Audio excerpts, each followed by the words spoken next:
Vamos orar ao Senhor? Senhor Deus, muito obrigado, ó Pai, por estarmos na Tua casa. Muito obrigado, Senhor,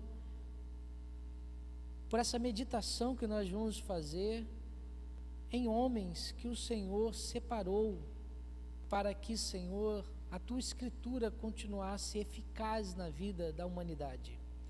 Para que o Seu Filho Jesus Cristo, Pai amado, fosse mais uma vez revelada no momento em que estava tão obscuro, Senhor Deus, a mensagem do Evangelho. Senhor, nós nunca podemos deixar de ter esse marco na nossa vida. A sua igreja, Pai amado, no decorrer dos anos, sempre será alvo daqueles que querem calar a mensagem da cruz, a mensagem de salvação, a mensagem que converte a humanidade. Mas nós, como embaixadores seus, Senhor Deus, como servos seus, temos que ser aqueles, Pai amado, que sempre, Pai, estará a mensagem na boca, no falar, no agir, no andar, e não deixará, Senhor Deus, nunca que o Teu Evangelho seja pervertido, que seja mudado, que seja obliterado, retirado, mas, Senhor Deus, nós temos que estar firmes, prontos para todo o embate, para que, Senhor Deus, a Tua voz continue ecoando através das nossas vidas para a nossa geração, Pai. Senhor Deus, toma a nossa igreja, que nós possamos ser como igreja local, essa voz, Senhor Deus, guiadas pelo Teu Santo Espírito, para que, Pai, aqueles que estão à nossa volta, ou que estão nas redes sociais, possam ter um encontro verdadeiro com o autor e consumador da nossa fé, Pai. Toma essa manhã nas Tuas mãos, é que eu te peço, em nome do Seu Filho Jesus Cristo, amém. Vamos abrir nossas Bíblias no primeiro livro de Coríntios, capítulo 4, nós vamos ler o verso 1 e o verso 2.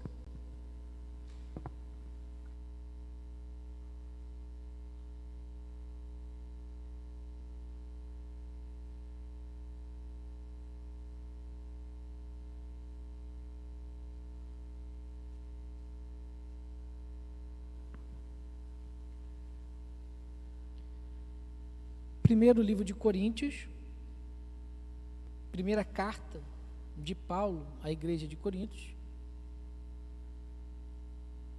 capítulo 4, verso 1, verso 2.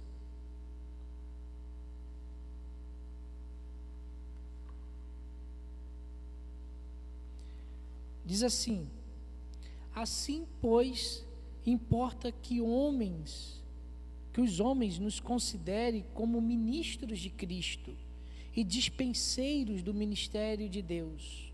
Ora, além disso, o que se requer dos dispenseiros é que cada um deles seja encontrado fiel. Verso 2: ora, além disso, o que se requer dos dispenseiros é que cada um deles seja encontrado fiel. Senhor Deus, mais uma vez na Tua presença, aplica, Senhor Deus, a Tua palavra em nossos corações e que nós possamos sair daqui, Senhor Deus, incomodados pelo Teu Santo Espírito. Senhor Deus, que a Tua palavra possa ressoar em nossas vidas e nós possamos ser transformados, modificados por ela, Senhor Deus, que é a revelação de Ti para as nossas vidas. Pai, é o que eu te peço, em nome do Seu Filho Jesus Cristo. Amém. Reforma Protestante, 504 anos. Pode colocar para aqui? Leonardo, pode passar para o grupo da igreja? Está no seu. Vocês vão receber todos nos celulares agora. Quem não conseguir ver dali, pode acompanhar pelo celular. Pode acompanhar pelo celular e pedir para publicar, porque... Apaga essas luzes aqui também.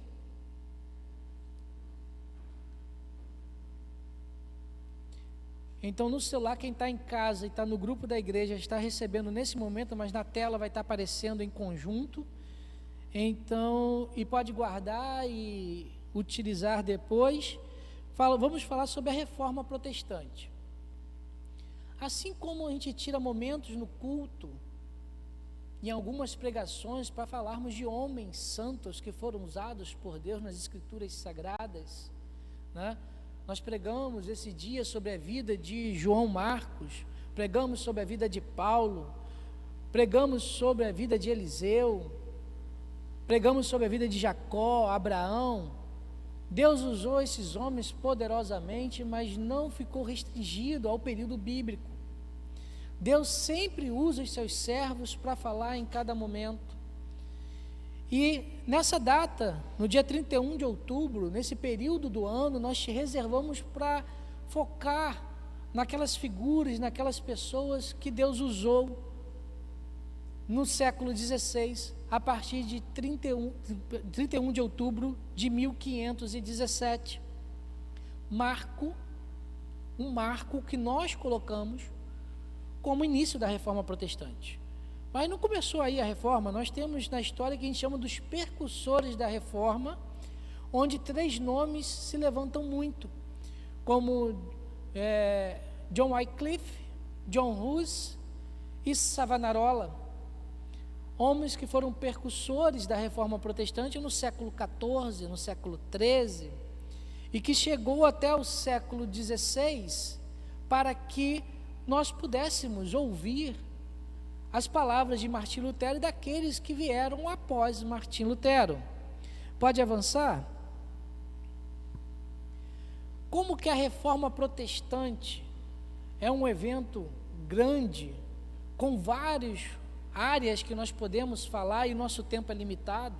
Se nós fôssemos tratar exaustivamente sobre a Reforma Protestante, precisaria, num seminário, por exemplo, de 4 períodos tratando somente da Reforma, para a gente tratar exaustivamente sobre a Reforma.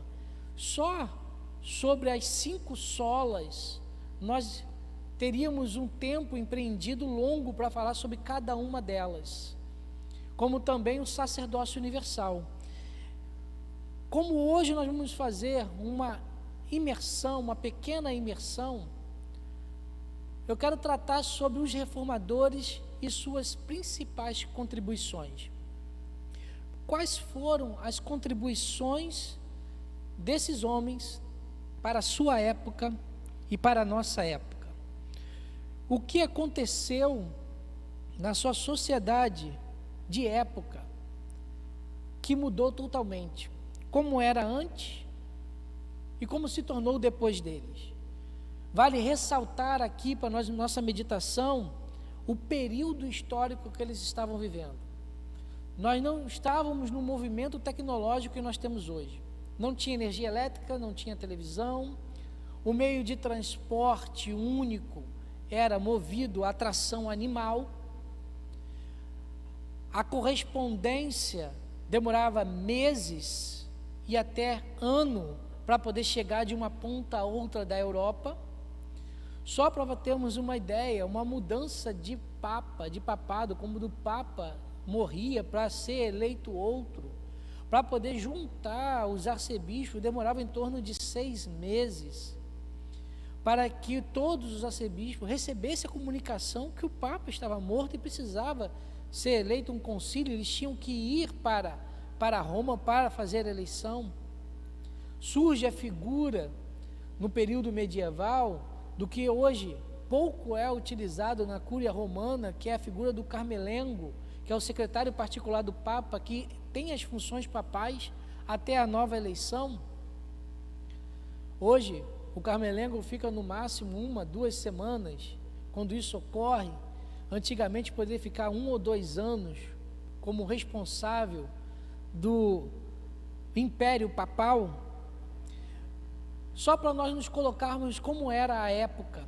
Também uma época de obscuridade em que não podia se falar tudo o que queria. Tinha os livros index, onde os assuntos proibidos de falar eram indexados àquela lista. Os livros espúrios eram colocados ali e impedidos das pessoas lerem. Nada diferente do que está acontecendo hoje, né? Nada diferente. Também, no século XVI, é um marco de uma grande pandemia. estávamos vivenciando naquela época a pandemia da peste bubônica, onde 2/3 da Europa veio a falecer devido à peste bubônica.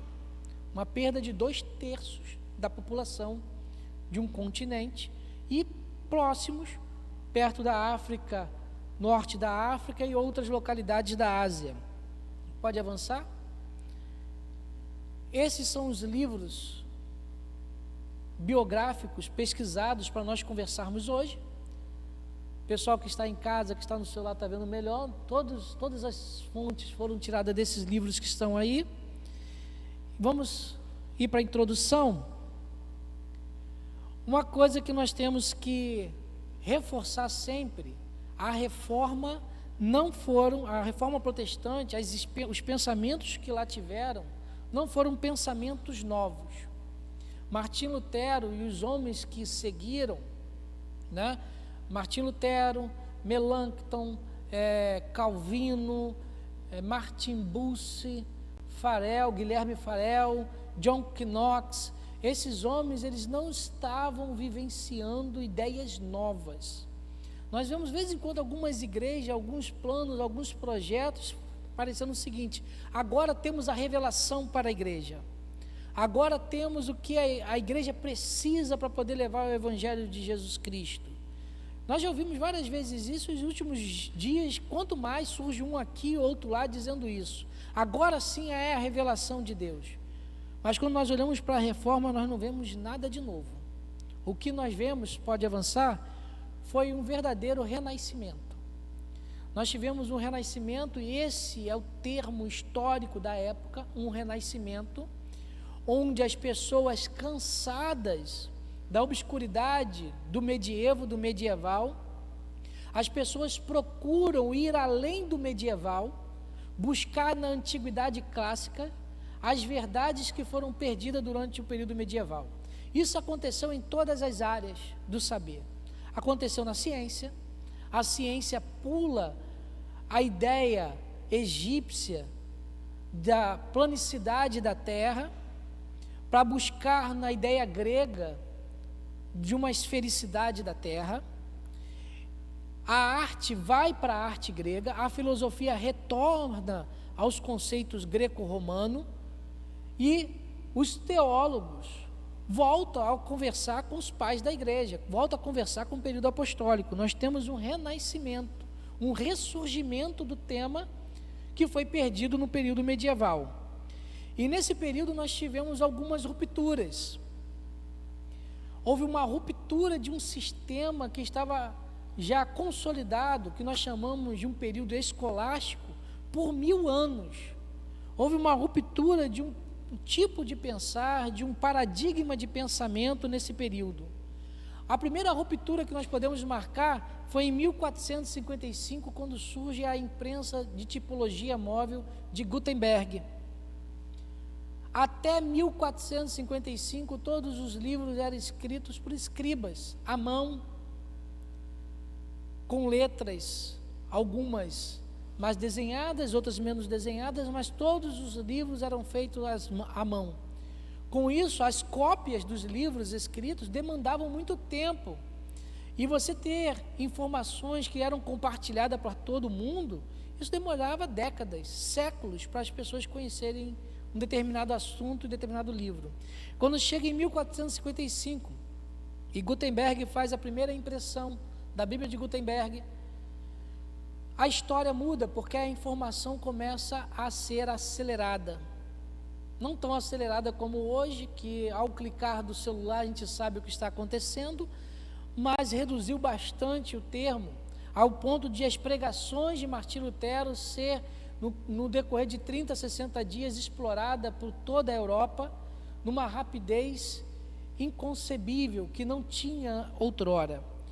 Uma outra ruptura que nós tivemos nesse período foi em 1492, quando há a descoberta do Novo Mundo. Nós conhecemos um pouco da história e sabemos que até 1492, raro alguns documentos que estão na faculdade de Coimbra, a ideia global é que só existia Europa, África e Ásia, o único continente, com as pessoas terem cuidado de cair na borda da Terra por ser plana.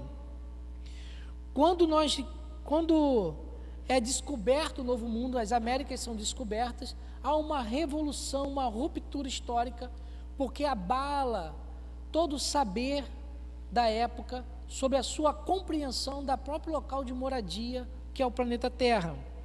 E há uma mudança drástica num único conceito que nos atinge até hoje. A palavra novo, que hoje nós podemos usar com tanta facilidade, essa palavra novo cria uma ruptura no século XVI. Porque o que era novo? O que era uma novidade até o século XVI, século XV? Novidade era aquilo que já existia e a pessoa conseguia olhar de um prisma diferente. Conseguia encontrar alguma coisa naquela situação, naquele momento, que conseguia encontrar e vislumbrar algo novo sobre o que já existia. Isso é novidade. Para aquela época eles não conseguiam conceber uma novidade no sentido global da palavra, total da palavra, em que aquilo que nada existia passa a existir. Aquilo que não se conhecia passa a conhecer. A partir desse critério de concepção de novo, nós sabemos por que a ciência não avançava no medievo. Porque a ciência não estava à procura de nada que não conhecia. Os cientistas, que na época era chamado de alquimista, a visão do alquimista era pegar aquilo que já conhecia e tentar descobrir algo novo daquilo que já se sabia. Quando a descoberta do novo mundo, quando acontece a descoberta, toda a sociedade começa a querer saber o que mais nós não conhecemos. O que mais está diante de nós que nós não conseguimos compreender. Aí acontece, depois de 1492, 1517. Um olhar para as Escrituras através da Reforma Protestante, onde toda a doutrina da tradição é colocada em xeque e nós temos de novo uma sola Escritura, somente a Escritura dentro da igreja. E em consequência da Reforma, um novo olhar para a religião, para a fé cristã, nós temos em 1543 a Revolução Científica, onde através do termo novo, quiseram começar a investigar o cosmos e a física para encontrar aquilo que é novidade no sentido de que nunca se ouviu antes falar. Nós podemos dizer, e apropriando da palavra de Gálatas 4:4, né, vamos lá em Gálatas 4:4,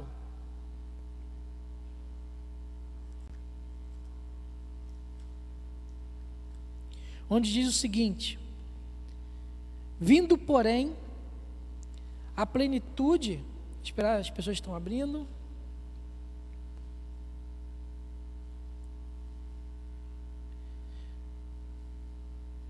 Mas vindo a plenitude dos tempos, Deus enviou o seu Filho, nascido de uma mulher, nascido sob a lei. Esse termo plenitude, pleroma, no grego, significa que quando Jesus Cristo nasceu, tudo aquilo que estava preparado e era necessário na história, estava pronto para que Jesus Cristo viesse ao mundo. Nós podemos, apropriando de Gálatas 4 e levando para o século XVI, a Reforma Protestante aconteceu no exato momento em que a sociedade da época estava pronta para receber os alicerces fundamentais que originaram a nossa fé reformada.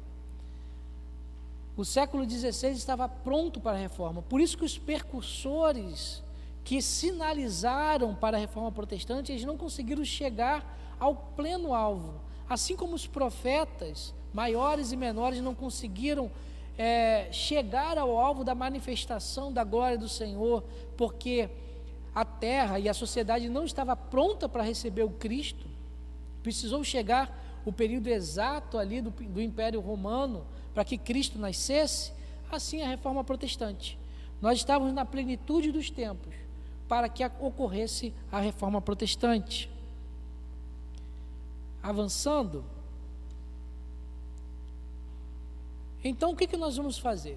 Como o tempo é curto e nós não podemos falar exaustivamente, nós vamos falar sobre o pensamento e as contribuições de 3 grandes reformadores que impactam toda a igreja evangélica e até um pouco a católica, que foi Martinho Lutero, Ulrico Zwingli e João Calvino, esses três, no meio de todos os outros. Pode regressar um pouco? Martinho Lutero, ele viveu entre 1483 a 1546, ele foi filho de Hans e de Margaret Luther, que na verdade o nome Lutero é aportuguesado, né? Porque é Luther no alemão, né? Lutero veio de uma família pobre, uma família inicialmente de agricultores. A família, o Hans era agricultor. Depois, com o crescimento, ele se mudou para uma outra cidade, onde que ele começou a investir no minério de cobre.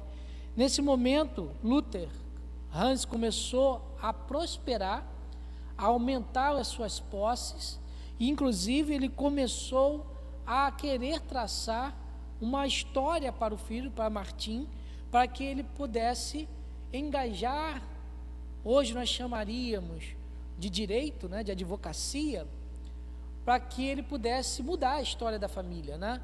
E ele começou, inclusive deu de presente para Lutero um compêndio de direito, para que ele pudesse seguir esse caminho, e ele iria pagar os estudos em relação a isso. Uma família de profunda religiosidade e de superstição, como era normal no medievo. Eles misturavam o que era chamado de lendas da floresta com o cristianismo místico da sua época. Inclusive a mãe de Martinho Lutero tinha por hábito colocar, nós ouvimos isso em algumas igrejas, né, colocar sal grosso em volta da casa para que os espíritos maus da floresta não entrassem para dentro de casa, né? É intensa misticidade, superstição de uma sociedade medieval. Eles tinham uma pobreza com dignidade, eram pessoas dignas, eram pessoas honradas pela sociedade, reconhecidas aonde moravam. Inclusive, quando Hans começa a desenvolver e a progredir no seu minério, ele ocupa cargos de políticas dentro da cidade, cargos que chamaram atenção e que deram autoridade para ele. Já Martinho Lutero,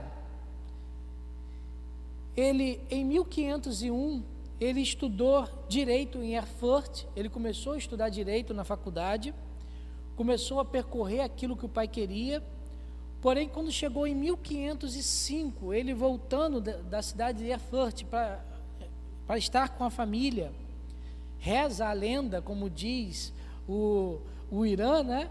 Reza a lenda e a tradição da reforma de que ele estava a caminho de retorno para a sua cidade, e ele foi pego por uma grande tempestade, uma tempestade de raios que deixou ele com muito medo, inclusive um raio caindo numa árvore perto dele. Quando isso aconteceu, ele fez uma promessa. Ele prometeu a Santa Ana que se ele chegasse vivo à cidade, ele largaria os estudos de direito e se ingressaria no mosteiro agostiniano. Ele cumpriu a promessa, ele chegou vivo, e ele chegou e desistiu da faculdade, vendeu o livro que ele tinha, doou aos pobres, e quando chegou, ele ingressou no mosteiro agostiniano. Nesse período, nós temos uma intensa crise no mundo, onde vida e morte estavam muito presentes. Morrer era fácil demais naquela época. A morte estava presente cotidianamente em todas as famílias, em todas as casas, em todos os lares, assim como nascer também. Pela morte está muito presente o desejo de saber do pós-morte, também estava muito presente. Isso levou Martinho Lutero, diante daquela tempestade, a uma crise, não a uma crise, a crises espirituais, várias crises espirituais, em que ele se penalizava muito por tudo o que estava ocorrendo na vida dele. Ele se penalizava, ficava horas e horas em jejum, dias em jejum, pagando penitência, levando chicotadas, se ausentando, ficando trancado na cela do convento. Mas, diante do que estava acontecendo, o abade dele, preocupado e sabendo da potencialidade de Martim Lutero, lhe envia Martim Lutero a uma comissão. Em 1510, foi enviado a Roma para uma comissão, junto com uma comissão para ver alguns problemas que estavam acontecendo dentro do mosteiro agostiniano, a qual ele era sacerdote, agora ele era monge. Quando ele chegou em Roma, ele se deparou com aquilo que ele não imaginava. Ele viu e vivenciou a corrupção dentro da cúria romana. A corrupção era grande, a venda de indulgência era tremenda, era enorme. A venda de indulgência, nós vamos tratar isso um pouquinho mais à frente. Ele conseguiu ver e visualizou o caos moral que havia dentro da igreja e dos religiosos que ali seguiam, inclusive com abortos de freira, prostituição dos sacerdócios e outras coisas mais que aconteciam.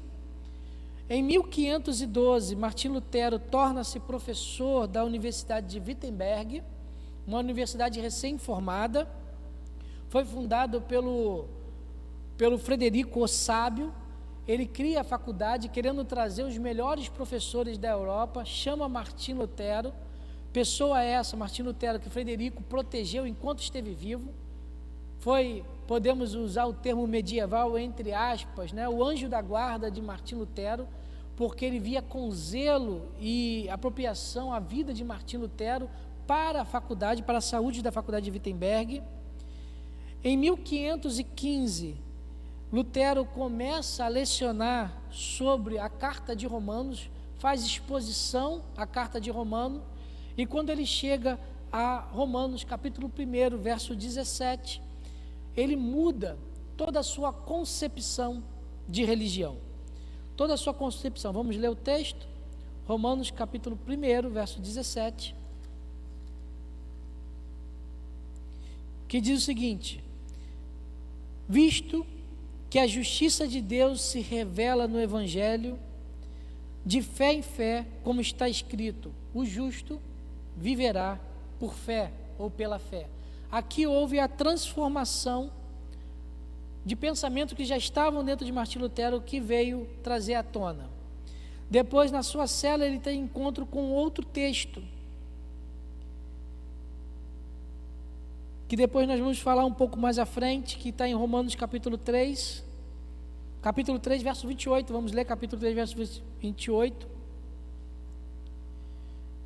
que diz o seguinte: concluímos, pois, que o homem é justificado pela fé, independentemente das obras da lei.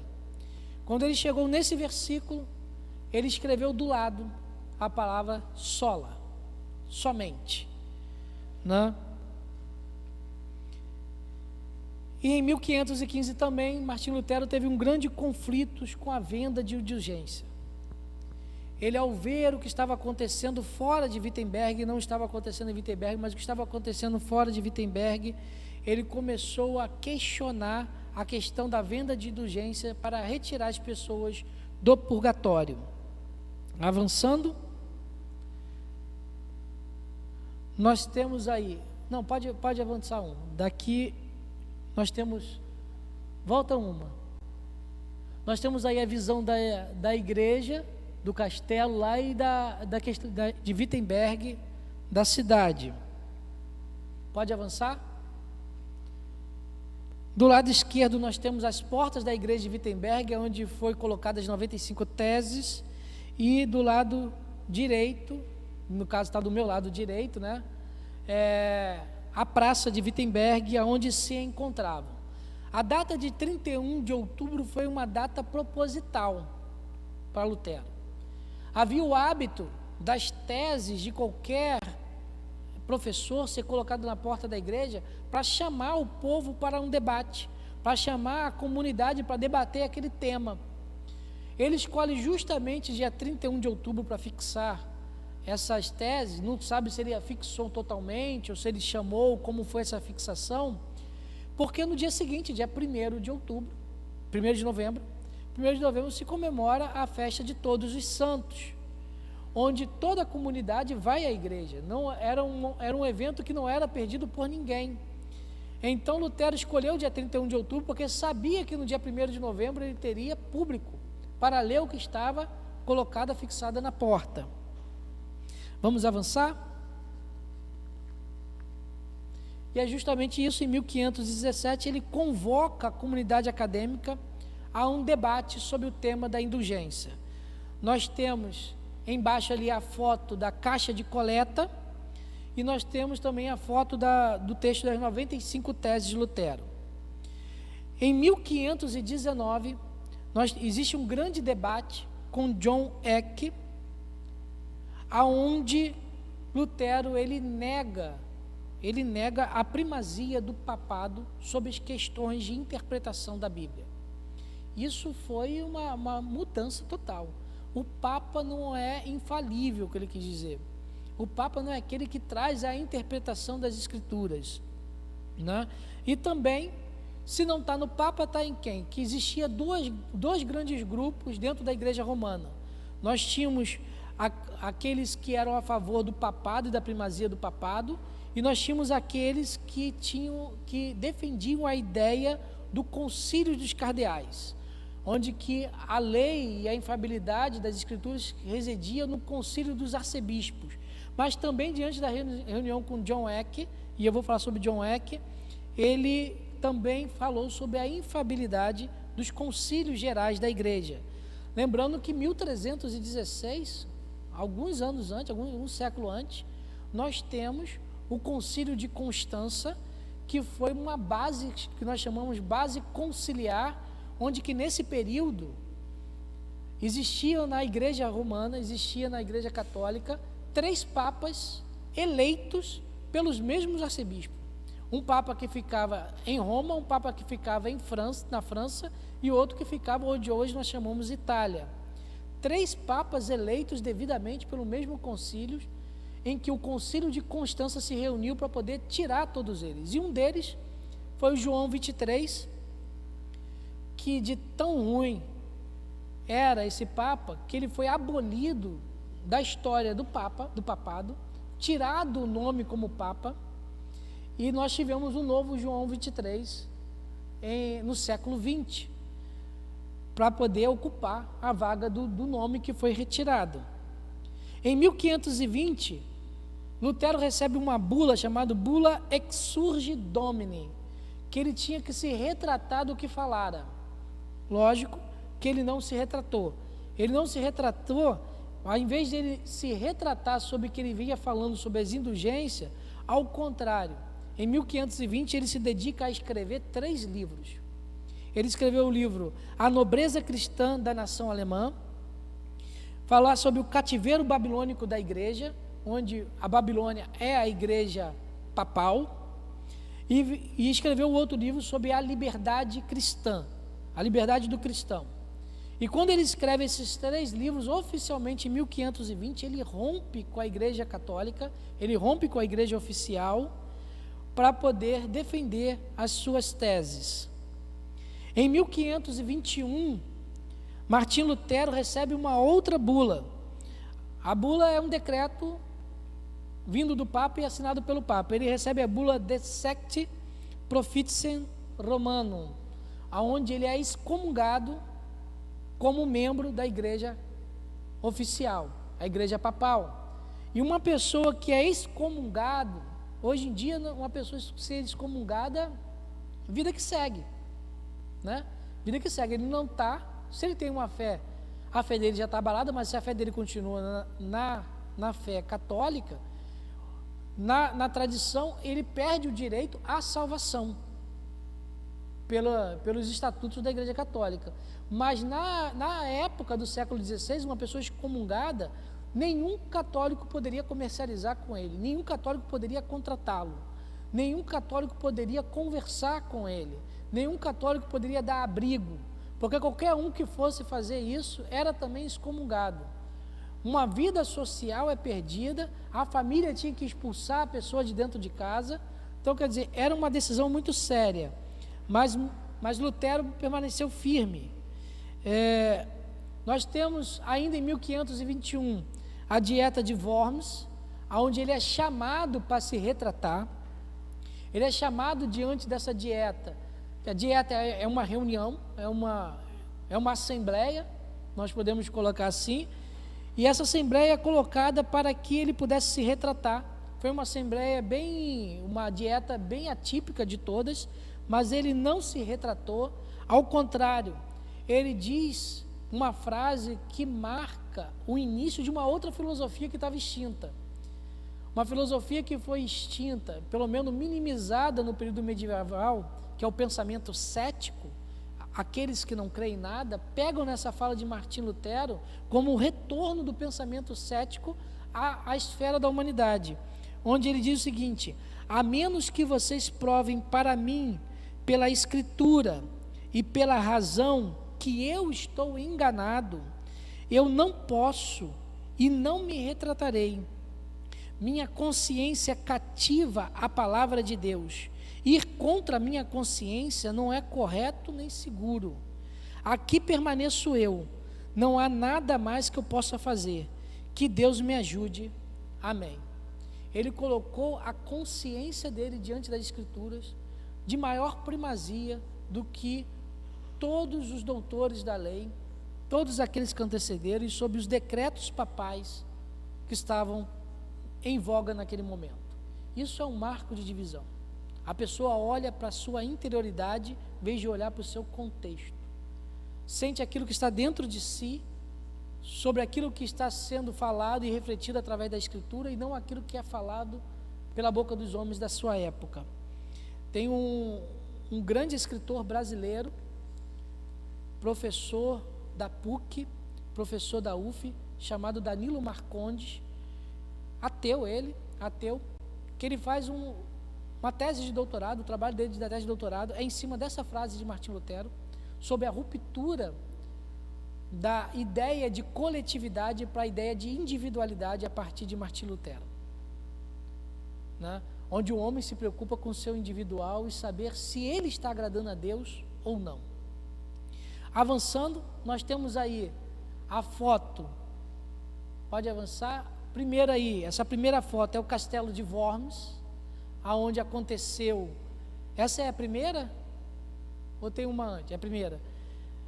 Porque aqui no meu não já mostra todas. O Castelo de Worms. Depois nós temos o castelo. Eu acho que eu esqueci de falar uma coisa lá na outra, não foi? Volta para a minha anterior. Assim. Depois da dieta de Worms, Martim Lutero foge. Na verdade ele não foge, ele está voltando para Wittenberg, e no meio do caminho de retorno para Wittenberg, Frederico o Sábio retira do caminho, sequestra Lutero e esconde no castelo de Wartenburgo, porque queriam matar Lutero. Havia um plano para matar Lutero, então Frederico o Sábio sequestra Martim Lutero e protege ele, e nesse período que ele está em Wartenburgo, ele faz a tradução da Bíblia para o alemão. Uma das primeiras traduções da Bíblia para o vernáculo, que é a língua, vernáculo é falar na língua que se fala na humanidade, a língua local, né? Porque pela igreja até 1948, no Vaticano II, a Bíblia tem que ser lida em latim. Só em 1948 que quebra esse preceito da igreja oficial. Pode avançar? Aí nós temos o Castelo de Worms, onde aconteceu o evento. Pode avançar mais uma? Esse aí é o Castelo de Wartenburgo, onde Lutero ficou por um período ali. O aposento, onde Lutero fez a tradução da Bíblia para o alemão. E a Bíblia em alemão. A Bíblia em alemão, e eu vou parar aqui que é 10h30, para nós continuarmos. A Bíblia em alemão, nós temos a concepção que quando Lutero começou a traduzir, e nós não tínhamos ainda o Estado alemão, não havia ainda a nacionalidade alemã, nós tínhamos, eram os feudos, ou que nós podemos dizer que era a linguagem do povo alemão, os principados, né? Inclusive Boêmia e outros que faziam parte, vários principadozinhos, com seus príncipes regentes, né?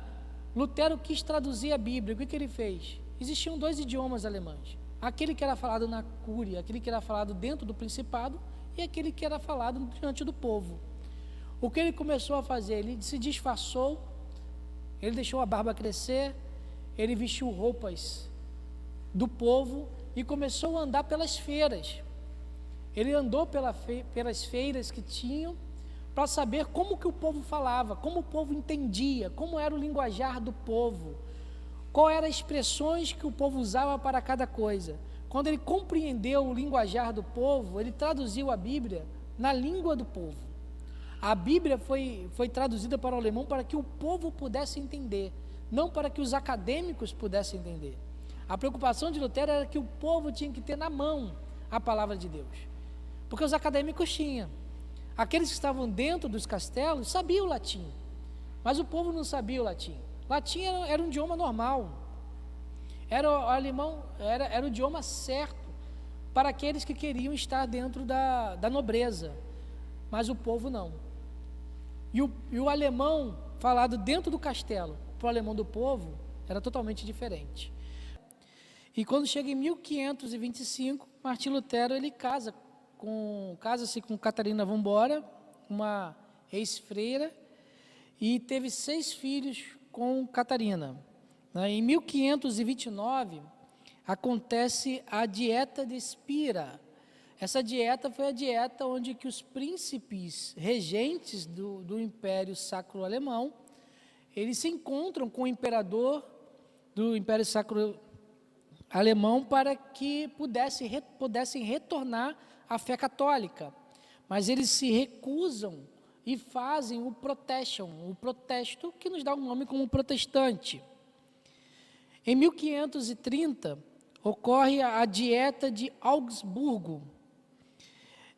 Nessa dieta, praticamente elaborada por Melanchthon e ratificada por Martinho Lutero, é uma declaração de convicções luterana, onde aponta a fé reformada no seu eixo embrionário, no seu eixo inicial, né?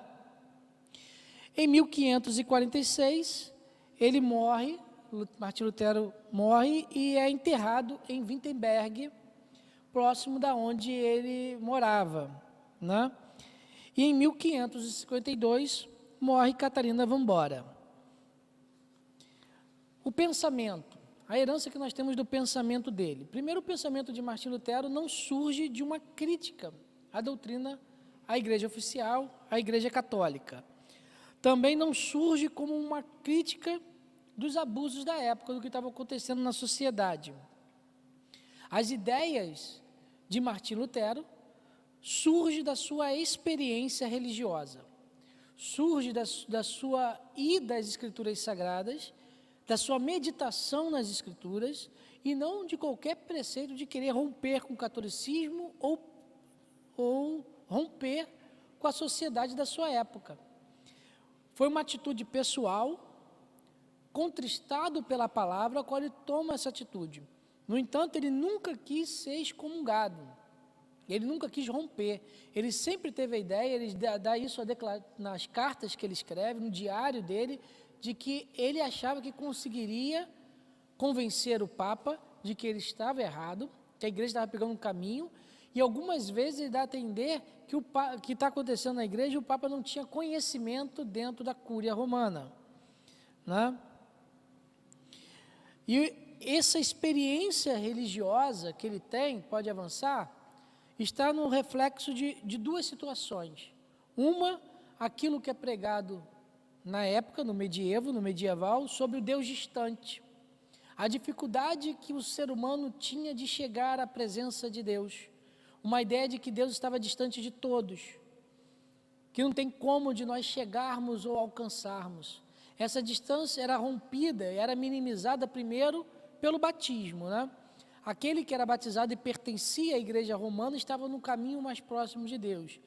Depois, o ser humano, mesmo pecador, e não consegue chegar até Deus, ele só chegaria por intermédio de alguém, para alguém que intercedesse, que aí entra a teologia dos santos católico, contra a ideia que Lutero começou a ter da sua pesquisa e dos seus estudos da Escritura, de que Deus não é um Deus distante, mas é um Deus próximo, é um Deus que está sempre próximo e pronto para receber, que a fé dada por Deus nos aproxima desse Deus, né?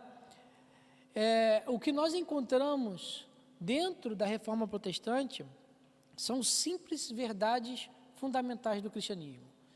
Verdades pregadas pelo apóstolo Paulo, pelo apóstolo João, pelo apóstolo Pedro, em que essas verdades foram realçadas na Reforma. Uma delas é a centralidade absoluta de Jesus Cristo. A centralidade absoluta. Nós falamos, muitos livros falam, inclusive um dos livros que é fonte desse trabalho, que a exegese de Martim Lutero, a pesquisa de busca de fonte de Martim Lutero, era a figura de Cristo. Ele olhava para as Escrituras tentando achar Cristo em toda ela, né? Mesmo exegese, mesmo jeito de interpretar de apóstolo Paulo, né? E ele queria, na sua época, fazer uma restauração genuína dentro da igreja do pensamento bíblico do cristão do primeiro século, no século XVI. Aqui nós temos, pode avançar? Aí nós temos alguns resultados desses pensamentos. Primeiro, nós temos um contraste entre distorções e superstições da teologia medieval com a cristologia plena de Martim Lutero. E dessas distorções e superstições nós podemos linkar a questão das relíquias. As relíquias, todas as igrejas tinham as suas relíquias, que era aquelas peças que ditavam de textos sagrados, que era parte de algum doutor da época patrística, dos 5 primeiros séculos, que as igrejas tinham para que as pessoas fossem lá fazer a sua reza e fazer a sua oração.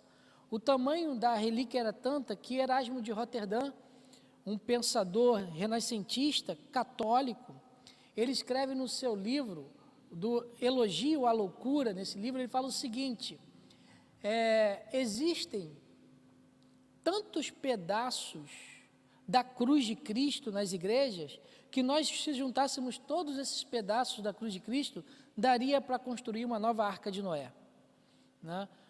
Tamanho era o que acontecia naquela época. Nós temos também as vendas de indulgências, para minimizar o tempo no purgatório de uma pessoa, ou até de uma pessoa que já estava morta dentro do purgatório. Nós podemos dizer que os primeiros jingles dos comerciais modernos surgiram nesse período. John Eck, que eu comecei a falar e não concluí, John Eck era um vendedor de indulgências. Ele ia na Europa de cidade em cidade vendendo indulgência.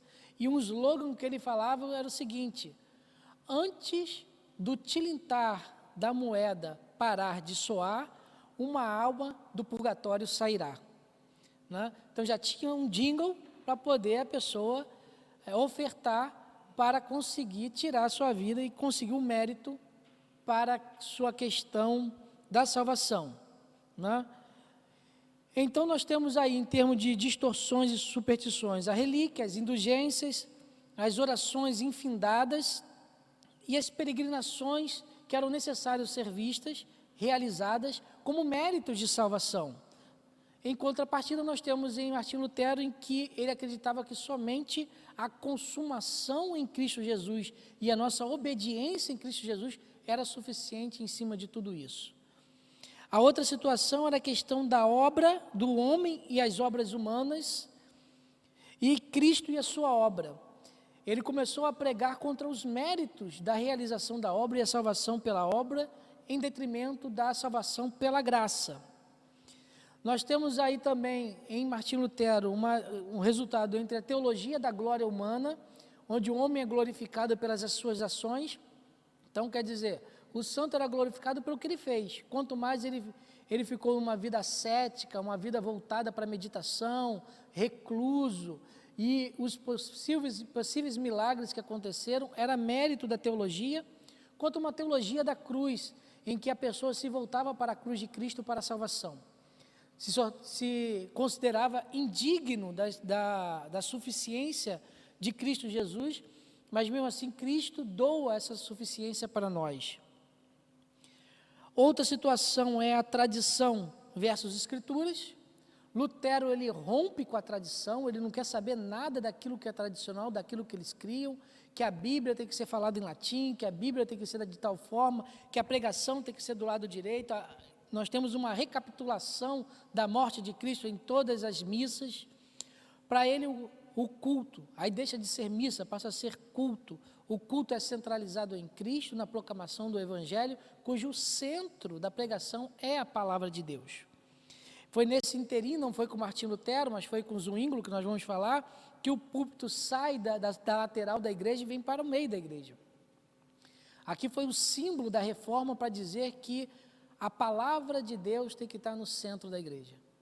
O púlpito está nessa posição não é à toa, não é para que o homem que está atrás dele seja glorificado, mas sim a palavra que está aqui sendo exposta seja centralizada na igreja e não a missa, onde o que está no centro é a mesa da comunhão, onde há a transubstanciação dos elementos. Outra situação é justiça infusa contra a justiça imputada. A justiça infusa tem a ver com aquelas pessoas que eram justificadas pelas obras, ou pelas indulgências, ou pelo toque nas relíquias, pelas orações, contra aqueles que acreditam que fomos justificados por Cristo Jesus na cruz. E nada, como diz em Romanos, nos separa do amor de Deus. Outro resultado, que a missa e a ideia da transubstanciação foi abolida no pensamento de Lutero, e nós temos uma nova realidade da comunhão do Novo Testamento, onde que a igreja se encontra como corpo de Cristo para trazer as verdades do Evangelho. Só que aqui, Lutero não rompe tanto. Lutero passa a não crer na transubstanciação, mas na consubstanciação. A consubstanciação, os elementos não são modificados, os elementos continuam sendo os elementos, mas o corpo de Cristo, ele é misticamente unido ao elemento para que aconteça a ceia do Senhor, a Santa Ceia. Outra situação é que o sacerdócio medieiro, isso é questão da igreja medieval, o leigo não tem acesso a Deus, o leigo necessita do sacerdote para poder ter acesso a Deus, e o sacerdócio é um sacerdócio medianeiro, o padre, o monge, aquele que media Cristo para a comunidade. Lutero começa a falar de um sacerdócio universal. Por isso que a confissão não existe na igreja evangélica. Quem não é sacerdote, quem não é pastor, não precisa do pastor para poder chegar até Deus para confessar os seus pecados. Nós podemos dobrar os nossos joelhos e confessarmos diretamente a Deus, e Deus ouve. A confissão não é um sacramento da igreja evangélica por causa disso. Ele elege 2 sacramentos, ele coloca nessa parte da reforma como 2 únicos sacramentos que nós temos que obedecer. Sacramento no sentido de que nós realizamos não porque nos santifica, mas porque ele é santo, porque foi ordenado por Cristo, que é o batismo e a ceia, como os únicos 2 elementos que a igreja deve respeitar. Um outro resultado muito importante foi a consolidação da língua alemã. Quando ele escreve a Bíblia de Gutenberg, traduz a Bíblia para o alemão, e é depois usada a imprensa de Gutenberg para poder espalhar, o alemão que estava desfigurado, você tinha um idioma alemão em cada principado, ele consegue consolidar e transformar num idioma alemão, que depois veio a se tornar de uma figura nacional. O Estado de Direito alemão, ele surge a partir da consolidação de um idioma. E também acontece a consolidação do poder civil, que nós vamos ter isso só depois, na construção da história, no século XVIII para o século XIX, a consolidação do poder civil do Estado alemão. Frase de Martinho Lutero: tenho ensinado Cristo a vocês puramente, de maneira simples e sem adulteração. Frase dele, e que ele procurou seguir até o fim da sua vida. O outro personagem que nós temos é Ulrico Zwinglio. Nome difícil de falar. Ele é da região da Suíça, mais próprio de Genebra, e embora aqui nós temos dificuldade de falar sobre ele, o nome dele, né, Zwinglio, nós podemos dizer que as igrejas brasileiras são de origem zwinglianas. Muito do pensamento dele está dentro do nosso pensamento aqui no Brasil, por mais que nós não conhecemos a obra dele. Ele nasceu em 1484, pode avançar, em Windhouse. Em Windhouse, ele nasceu nessa casa que está aí na foto. Windhouse quer dizer sangue quente, casa de sangue quente. E daí ele começou a desenvolver o seu ministério e cresceu aí. Em 1506, ele foi ordenado. A pregação dele, ele foi contra os mercenários suíços. Os mercenários suíços do século XVI são hoje os representantes da guarda suíça papal. Aqueles homens que vestem aquelas roupas que nós vemos nas filmagens, quando tem lá de Roma, quando tem os eventos na Cúria Romana, eles são representantes dos mercenários suíços que eram contratados pelo papado para tomar conta do palácio do Papa. Em 1516, ele teve a oportunidade de ler o Novo Testamento traduzido por Erasmo. O Novo Testamento, Erasmo de Roterdã, ele foi a figura principal do retorno das Escrituras nesse período, porque Erasmo de Roterdã, ele vence a Bíblia Vulgata, que estava em latim, que era uma tradução de um grego antigo. Ele reaviva a Bíblia em grego, Erasmo de Roterdã, e ele solidifica o idioma grego. Ele cria a primeira gramática de grego para o idioma que tinha de época, né?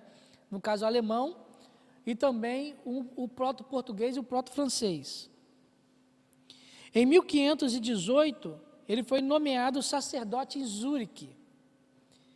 Em 1521, ele começa a estudar os textos de Lutero e começa a entender o que estava acontecendo.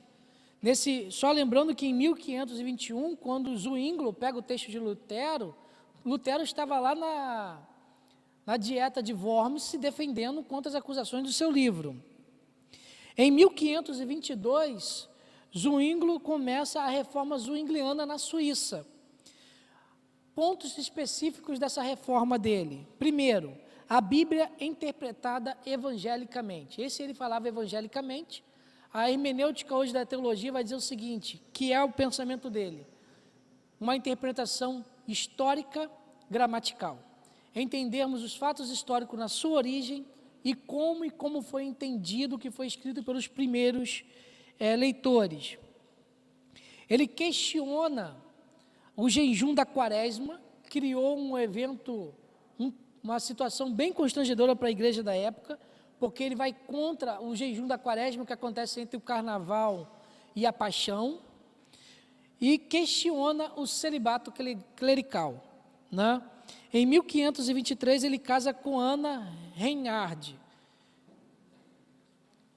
Em 1523 ele deixa o catolicismo, ele deixa de ser oficial da Igreja Católica e começa a defender mais propriamente o que ele estava defendendo. Em 1523 ainda, ele faz um debate público em Zurique, e nesse debate público ele apresenta 77 artigos de fé, a qual ele proclama o que ele acredita. O resultado desse debate foi que ele aboliu o catolicismo de Zurique, ele confessa que a salvação é somente pela fé, nós temos aí a sola fide, e ele nega, e ele começa a negar nesses 77 artigos o seguinte: primeiro, o caráter sacrificial da missa, porque para o conceito de missa, Jesus Cristo é sacrificado em toda a missa, né? O princípio da recapitulação, cada missa que acontece, Jesus Cristo é sacrificado. E ele defende o seguinte: o sacrifício de Jesus Cristo na cruz, coisa que a gente fala que é natural, né? É normal a gente falar isso, mas que nessa época tinha que ser embatido, né? Tinha que entrar num entrave para defender.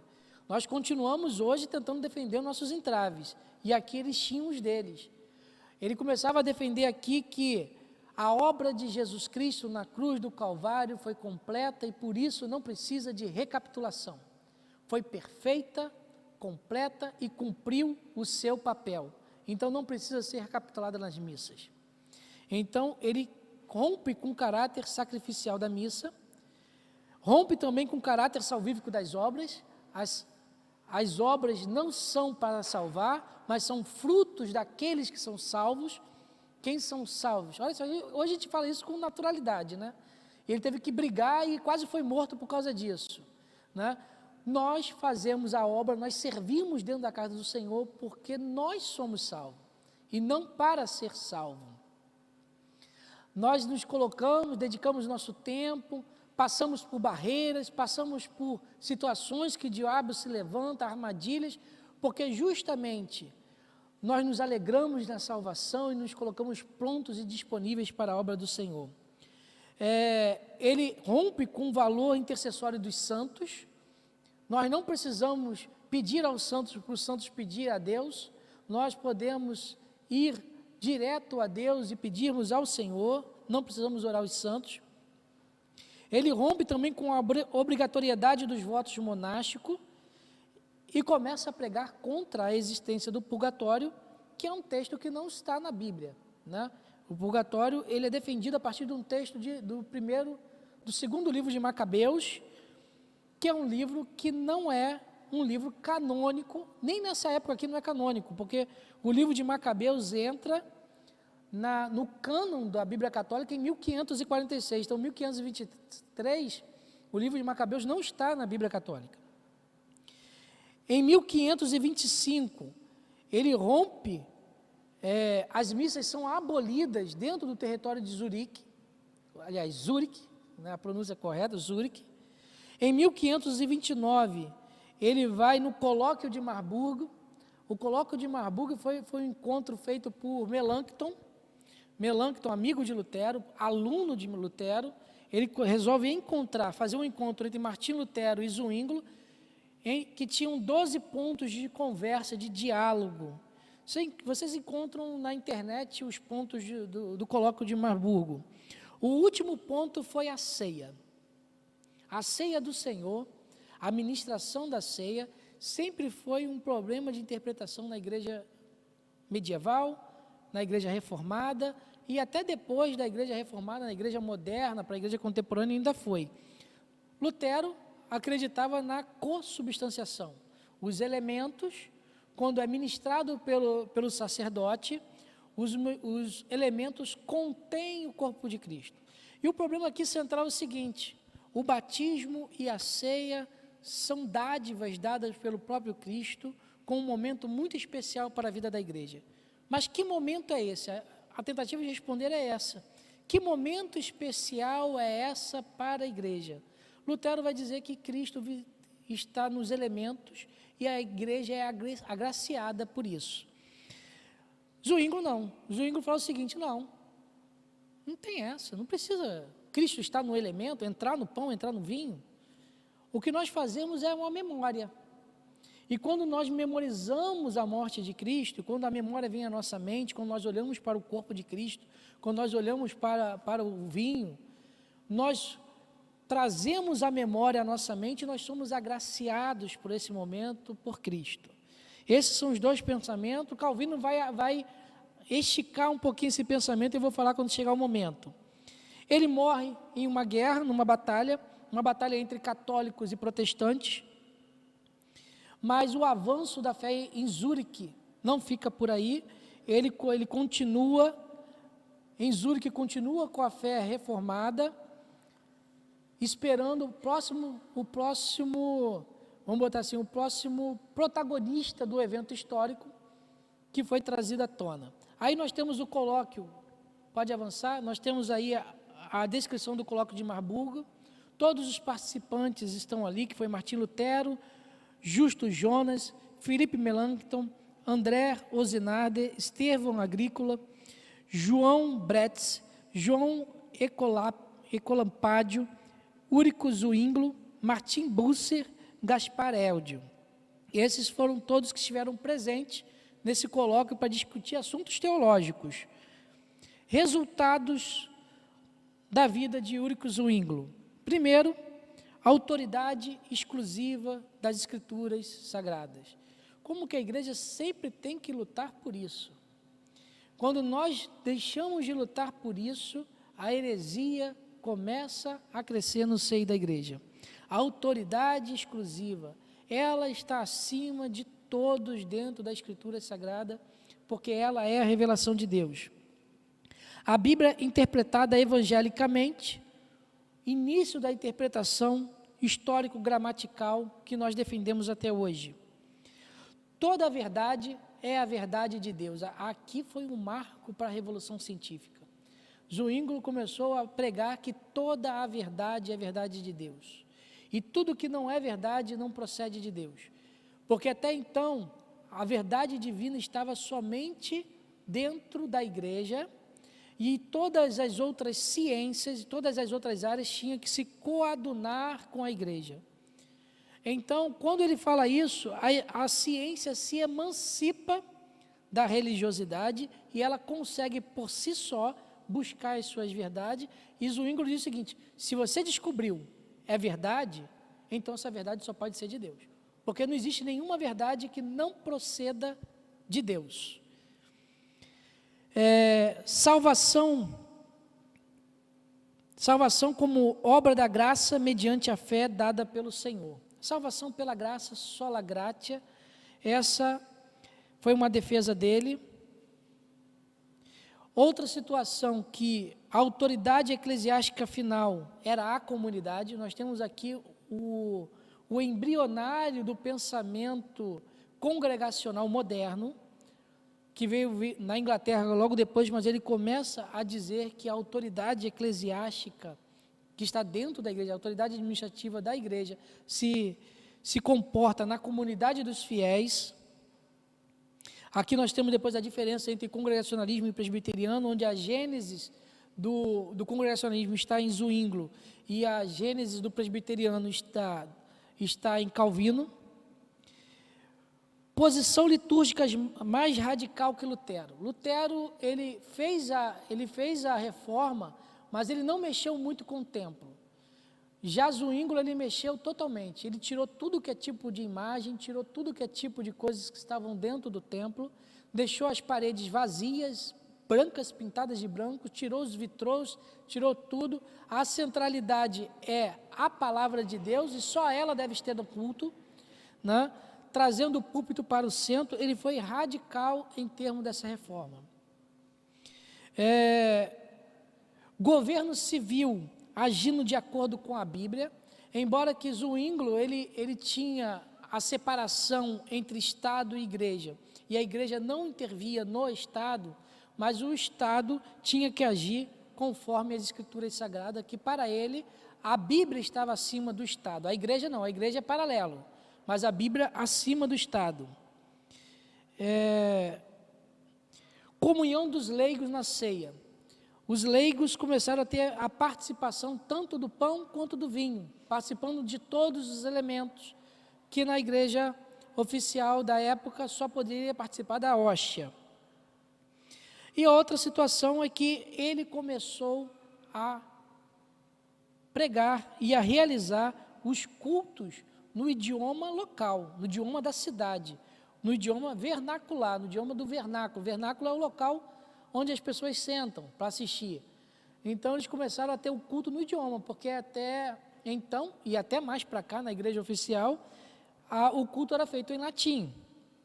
Era considerado um sacrilégio fazer o culto fora do latim, em qualquer outro idioma. O outro autor que nós vamos falar é João Calvino. É o terceiro e último que nós vamos falar. João Calvino nasceu em 1509, morreu em 1564.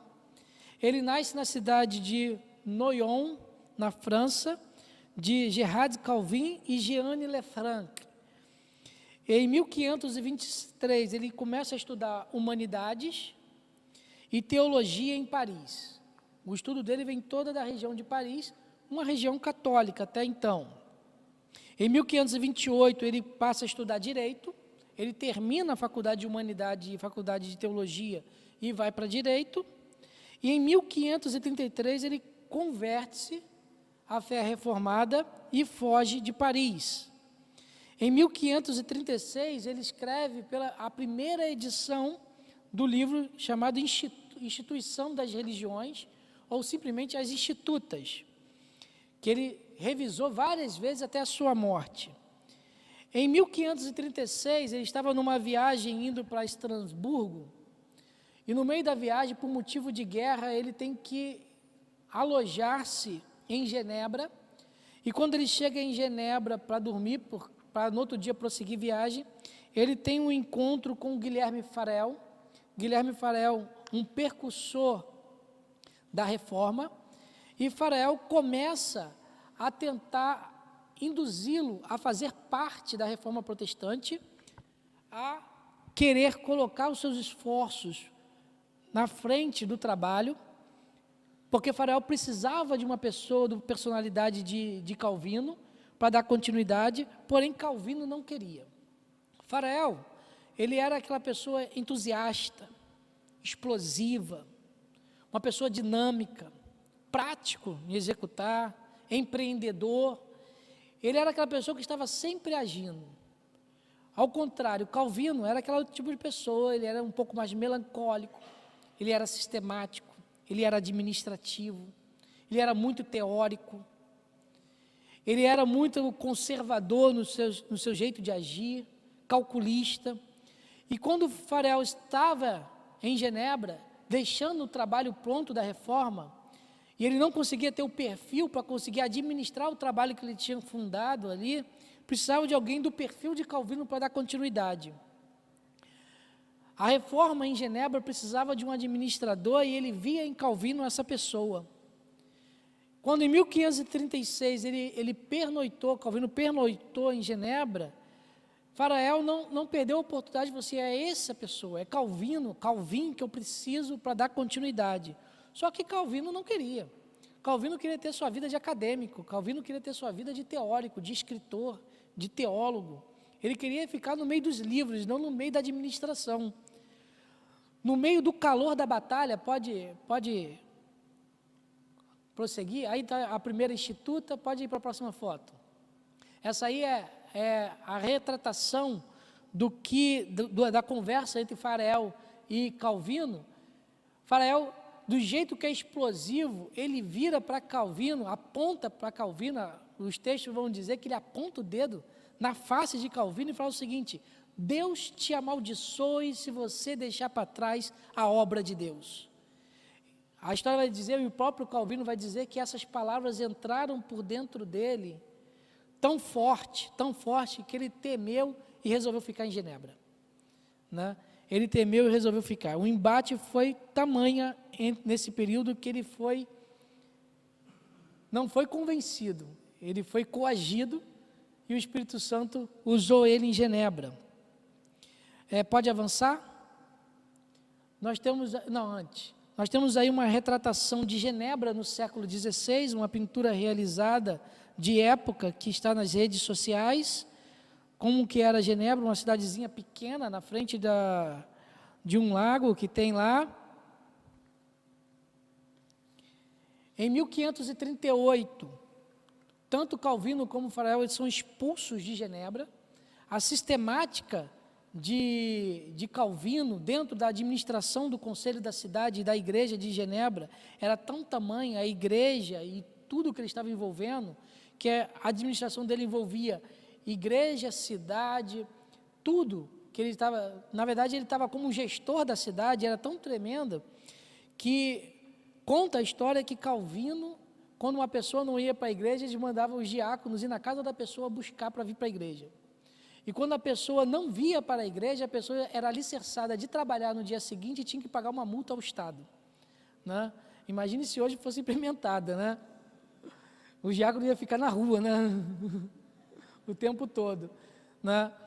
E isso fez com que em 1538 a cidade se movimentasse e expulsasse Calvino da cidade. Expulsaram.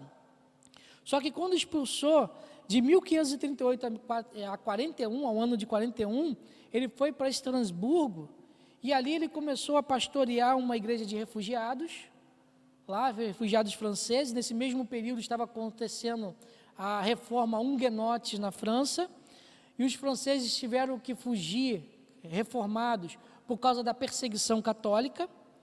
Ele participa de conferências com o reformador Martin Bucer, inclusive tem um seminário aqui no Brasil, que é o Martin Bucer, que é gerido pelo original na Europa, que hoje quem faz parte da diretoria é o teólogo Franklin Ferreira.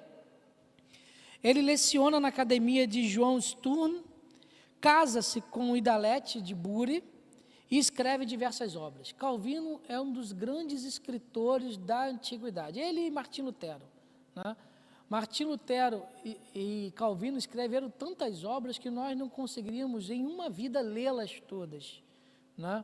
Não teríamos condições se nós ficássemos somente lendo.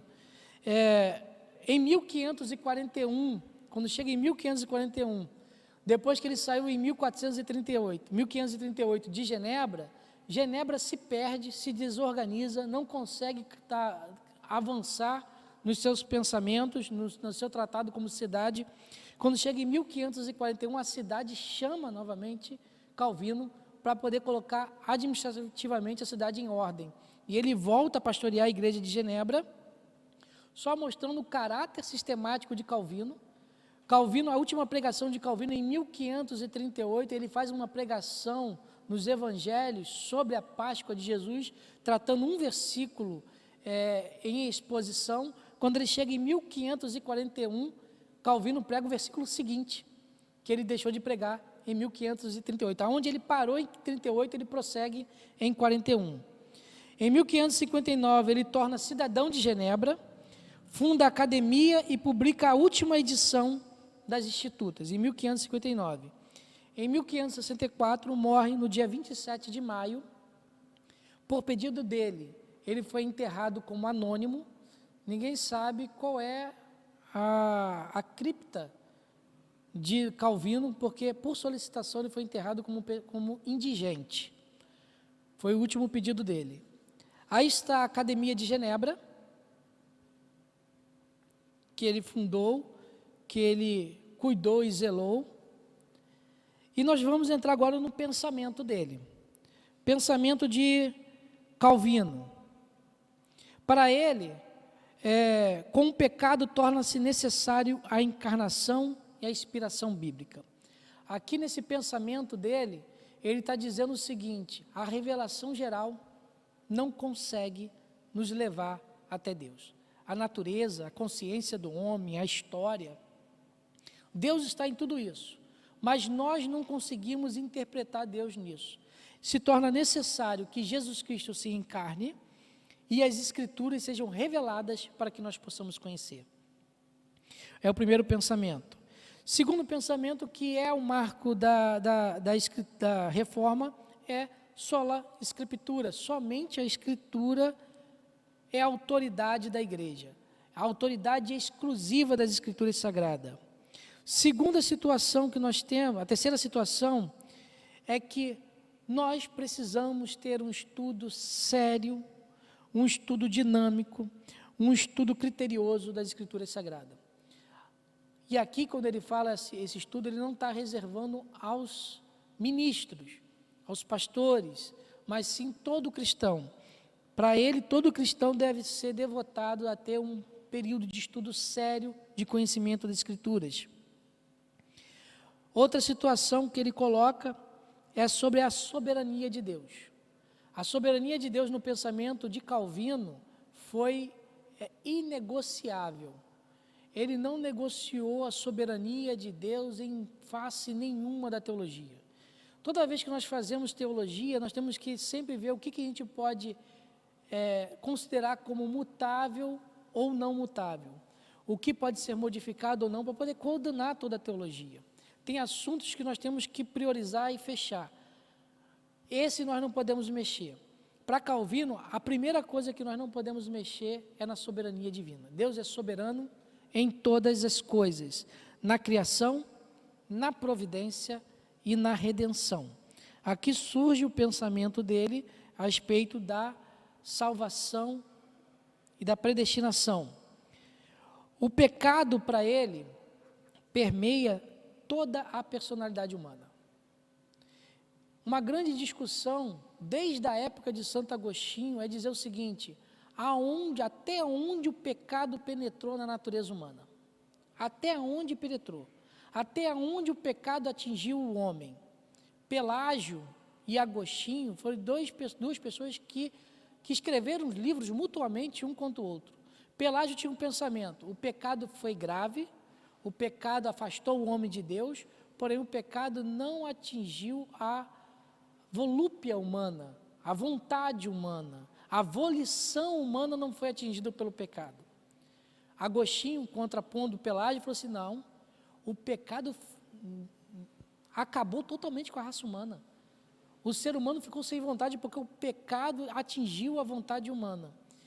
E dentro do pensamento, isso aí ficou entre um e outro a medieval toda, entre Pelágio e Agostinho, até que Tomás de Aquino, pegando as ideias de Pelágio, falou o seguinte: não, a vontade não foi atingida.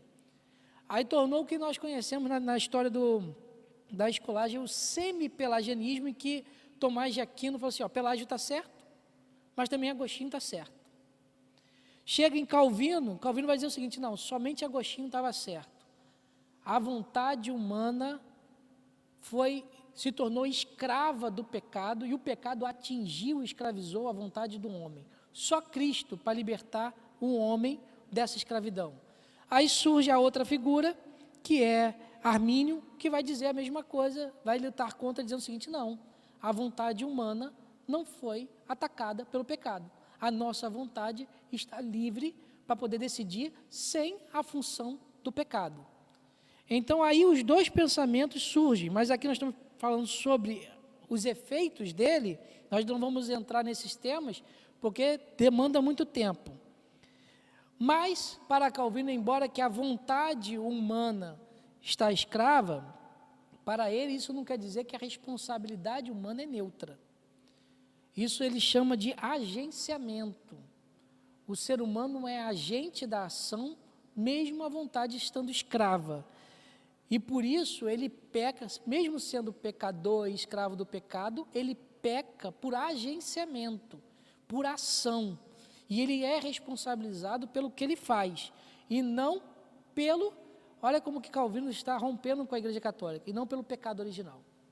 Porque para a Igreja Católica o pecado original era só rompido através do batismo infantil. Um infante, quando era batizado, era rompido o pecado original. E Calvino vai dizer que o pecado original não condena, mas sim um pecado agenciado, o pecado realizado. Continuando, para Calvino, Cristo é profeta, sacerdote e rei. Coisa que a gente fala hoje naturalmente, né? Mas ele teve que brigar e falar sobre isso. Ele é profeta, ele é representante do profeta, é o representante do sacerdote, porque ele é o mediador e ele é o rei de todo o cosmos. Para ele, Cristo, vida e morte têm efeito redentor. Na igreja oficial, somente a morte de Cristo tinha um efeito redentor. Era olhado somente para a cruz. A cruz era o efeito da redenção do homem. Para Calvino, a vida e a obra de Jesus Cristo também faz parte do efeito do redentor. Para ele, a obediência passiva de Cristo no seu ministério era a representação da reconciliação do homem para com Deus, o representante do verdadeiro Adão, né?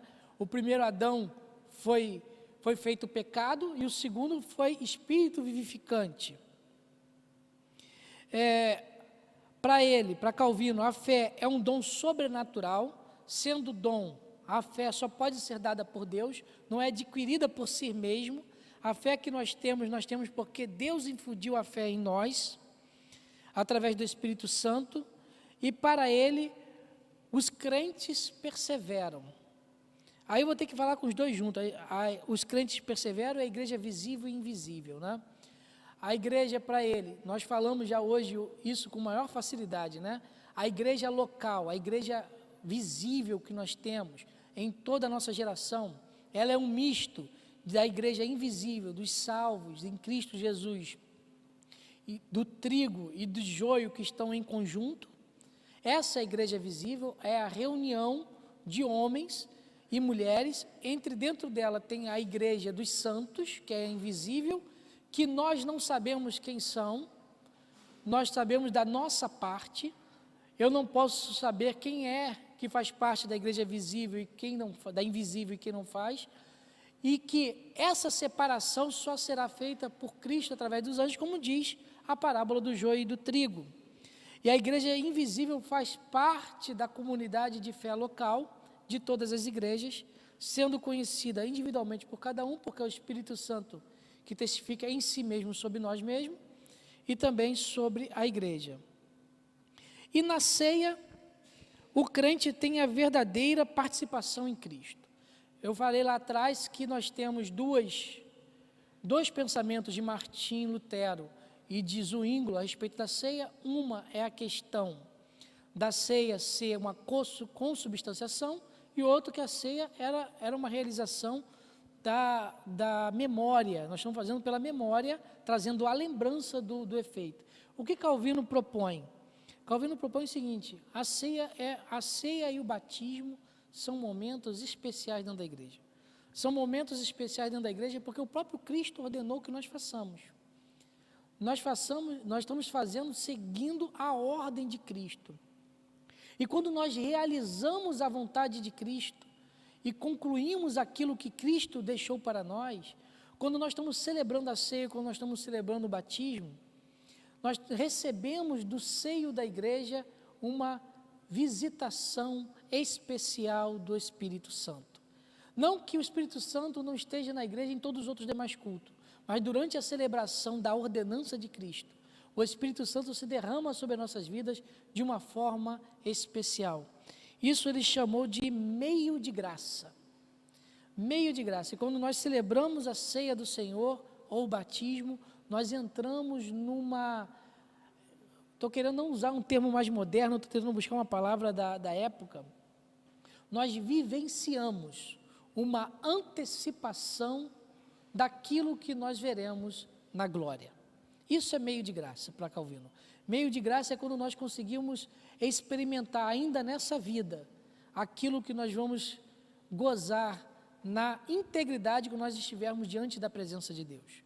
A importância que era para esses homens a realização da ceia e do batismo. É você estar vivenciando agora aquilo que está reservado para a igreja só no futuro. Então, ele considera como uma visitação especial do Espírito Santo, em que nós temos o privilégio de começar a experimentar durante a ceia a volta de Jesus Cristo. Avançando, para Calvino, a igreja não deve se isolar da sociedade. Está errado ali, tem que consertar, não é do é da, mas interagir com ela de forma que o governo de Cristo se manifeste. A igreja cristã do início do século XX cometeu uma falha, um erro muito grande. Um erro que nós temos que corrigir e será difícil de corrigir. Com o título que nós utilizamos de que a letra mata e o espírito vivifica, a igreja começou a pregar que a educação não era importante. Onde a igreja fazia parte, dentro do contexto acadêmico, Kepler era cristão, Copérnico era cristão, tantos homens ligados à ciência, Pasteur era apologeta cristão, defendia a fé cristã. Tantos homens dentro da cultura, a igreja de repente fala que nós não deveríamos ocupar esses espaços, deveríamos sair desses espaços, porque a letra mata. Quando nós saímos desses espaços, nós liberamos os espaços para que o diabo ocupasse. Nós abrimos os espaços.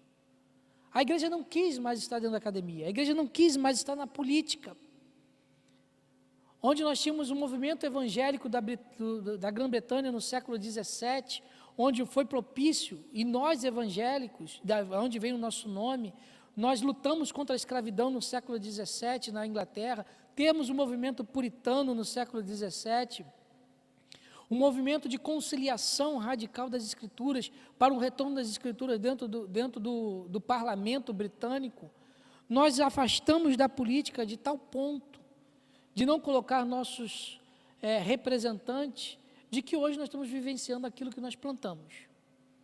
Hoje, quando nós olhamos para a sociedade, nós estamos colhendo aquilo que nós plantamos. Saímos, outras pessoas ocuparam. Então, para Calvino, a política, nós temos que estar lá. Na faculdade, nós temos que estar lá. Na arte, nós temos que estar lá. Grandes pintores, grandes poetas, cristãos do século XVII, e depois a igreja do século XX foi considerar isso como pecado, que nós não poderíamos estar. Sob o lema zwingliano de toda a verdade é verdade de Deus, a igreja pode ocupar todos os espaços e falar a verdade. Nós estamos vivendo um momento que nós podemos dizer que nós temos um marco. Essa semana, e das últimas 2 semanas, do que tem acontecido, nós estamos nas redes sociais, nós sabemos o que está acontecendo, nós temos um marco de mudança no país, onde 2 empresas modificaram a perseguição velada aos cristãos para incorporar uma perseguição ativa contra o povo de Deus, uma perseguição ativa contra os cristãos. Nós não estamos mais numa fase de que acontece por debaixo dos panos e são alicerçados. Ativamente estamos sendo perseguidos. E o que mais vai acontecer daqui para frente? Aonde está a nossa fé? Porque justamente a igreja saiu dos seus espaços. Porém, embora a igreja tinha que ocupar e os membros ocupar seus espaços, ele defendeu que a igreja e estados têm esferas separadas de atuação. Então, aquilo que ele começou a fazer, de que ele estava administrando Genebra como a extensão da igreja, ele no final da vida já começou a dividir a administração de Genebra com a administração da igreja. Ele falou sobre a importância da educação para os pastores e crentes em geral. Aqui nós temos em Calvino o início das escolas públicas, da ideia da escola pública que nós temos hoje. O estudo é algo importante, o estudo não deveria ser reservado apenas à família real, à corte ou àquele sacerdote. O estudo tinha que ser dirigido para todos os habitantes. E nós temos também, dentro da igreja, o pensamento do governo representativo através de presbíteros e concílios. Aqui é o início, é o preâmbulo do pensamento presbiteriano, que influenciou muitos países. A Inglaterra, ela rege esse princípio até hoje de pensamento e de autoridade. Enquanto os Estados Unidos, eles têm a sua formação política dentro do pensamento congregacional, a formação dos seus líderes políticos é um regime congregacional, nós temos a Inglaterra e a Grã-Bretanha, que tem a sua questão representativa através do parlamento, que é uma ideia de João Calvino. Avançando, com isso nós temos os princípios reformadores. Os princípios reformadores são vozes que ecoaram no século XVI, que remete ao pensamento apostólico.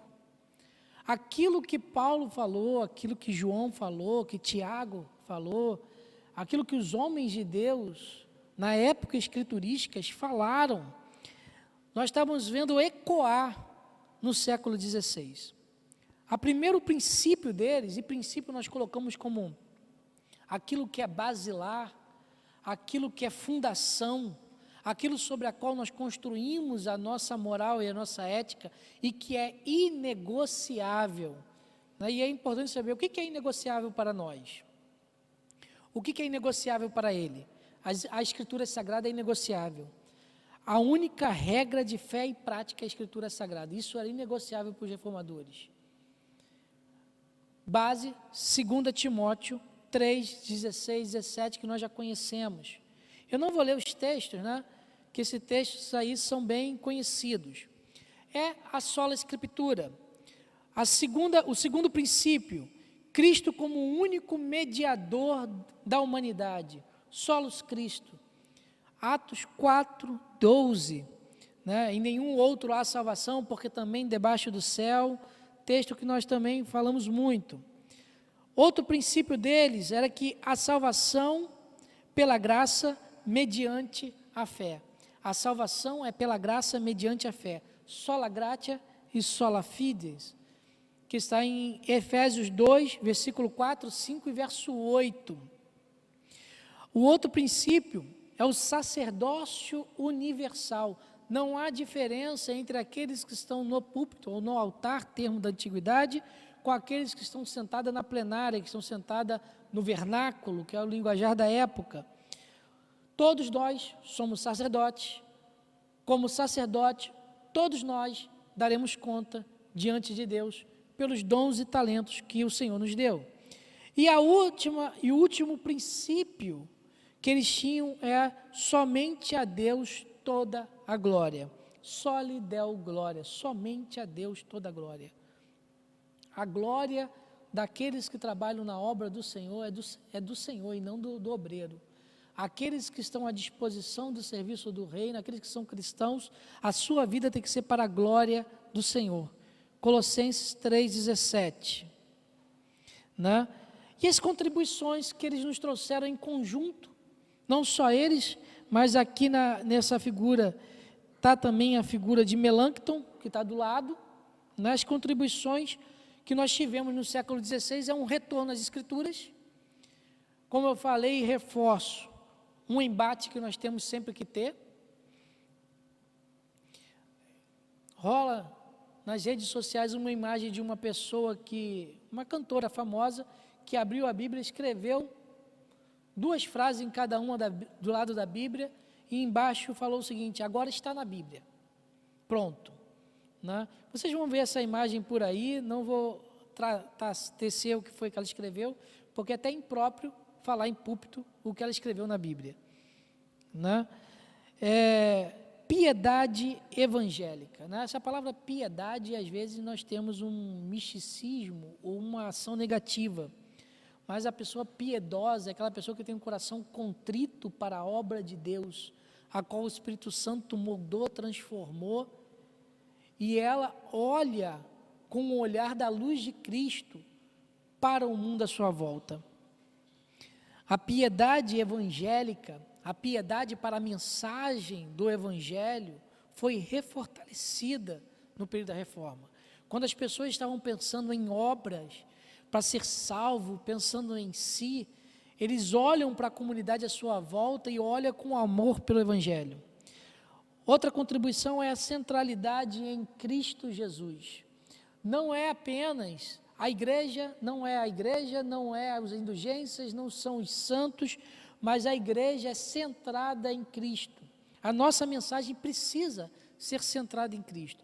Hoje, quando tantas coisas querem entrar dentro da igreja, tantos pensamentos tentam infundir a nosso jeito de viver e moldar, quando a gente olha para as programações, os seriados, e como pastor e como teólogo, eu sou obrigado a assistir quase tudo e algumas coisas que não dá nem vontade de assistir, desenhos que são modificados, transformados para mostrar ideologias de pensamento, para colocar crianças dentro desse pensamento, da aceitação, querendo doutrinar crianças, pseudos pastores que começam a subir no púlpito e dizer que o aborto é natural, nós não podemos intervir contra o aborto, que homossexualismo é uma coisa natural da humanidade, que nós temos que aceitar e temos que pregar e aceitá-los dentro da igreja. Temos que aceitar sim o indivíduo, o ser humano como indivíduo. Nós temos que aceitar, acolher, abraçar, chorar, mas as práticas pecaminosas nós temos que ir contra. Trazendo à luz o texto que nem estava aqui, mas vamos abrir o texto em Gênesis.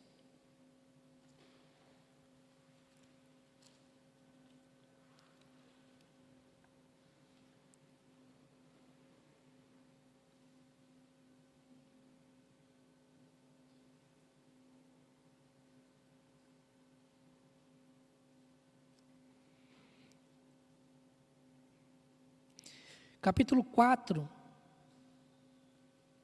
verso 6 e verso 7. Diz o seguinte: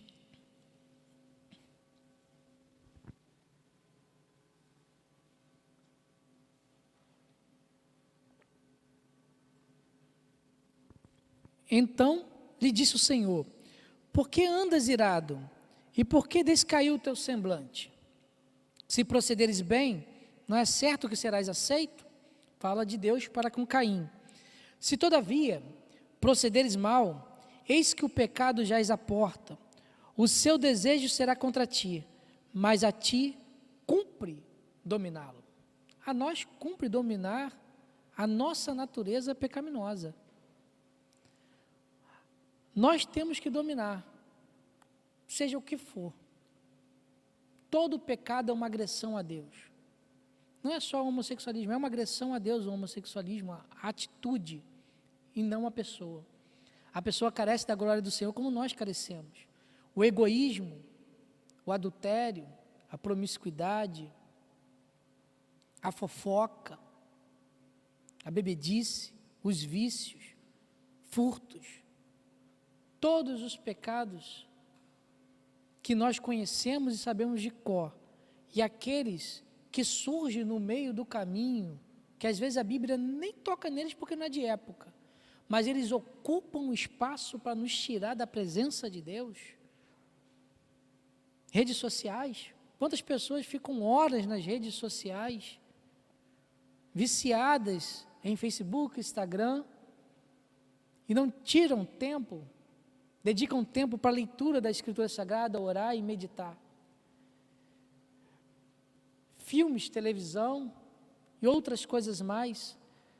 Deus vira para Caim e fala o seguinte, o texto que nós lemos, eu já estou aqui em Coríntios: mas a ti cabe dominá-lo. Fundamentos teológicos. A igreja carecia de alguns fundamentos teológicos. Fundamentos, novamente, estou falando de base. A igreja que estava no período escolástico, período medieval, perdeu alguns fundamentos teológicos básicos para que pudesse defender a sua fé. Nós reconquistamos alguns fundamentos, que são os solas e outros mais que surgiram, como a doutrina da Trindade, que foi reforçada. Outra contribuição foi a autoridade comunitária. A autoridade comunitária daqueles que pertencem à comunidade, ou de uma forma presbiteriana, de representatividade, ou de uma forma congregacional, de uma forma direta da comunidade. Outro pensamento foi a forma litúrgica, uma forma litúrgica simples e vernacular, uma liturgia que o povo conseguia entender porque falava o seu idioma. Simples, entendível, com uma mensagem no idioma, com uma Bíblia traduzida no idioma. Outras contribuições dos reformadores: modificou o mundo modificou totalmente. Atitude positiva em relação ao mundo, isso é muito importante, porque até a reforma protestante, nós tínhamos uma atitude negativa. Desse mundo não se leva nada, por isso nós tínhamos uma vida de ascética, o monasticismo era priorizado, os reformadores começaram a dedicar ao trabalho. O trabalho comum, o trabalho servil, o trabalho do sapateiro, o trabalho do indivíduo comum, do cozinheiro, do serviço de casa, isso não era considerado como um trabalho feito por Deus de dignidade. O trabalho de dignidade somente era dos sacerdotes. Eles começaram, os reformadores, a olhar para o mundo com um olhar positivo, a ponto de Martinho Lutero falar o seguinte, num livro dele: o trabalho do sapateiro é tão digno como o trabalho do sacerdote. O trabalho do sapateiro glorifica a Deus tanto como o trabalho do sacerdote, colocando uma visão positiva do mundo. O trabalho dignifica o homem, que é o termo mais conhecido que nós conhecemos, e daqui da reforma protestante que vem esses termos, né? Outra situação que nós temos é a consolidação do idioma e a consideração do Estado. O sentimento de nacionalismo e a formação de blocos de estados começou a acontecer a partir da reforma, né? nós temos também políticas públicas que foram feitas no século XVI.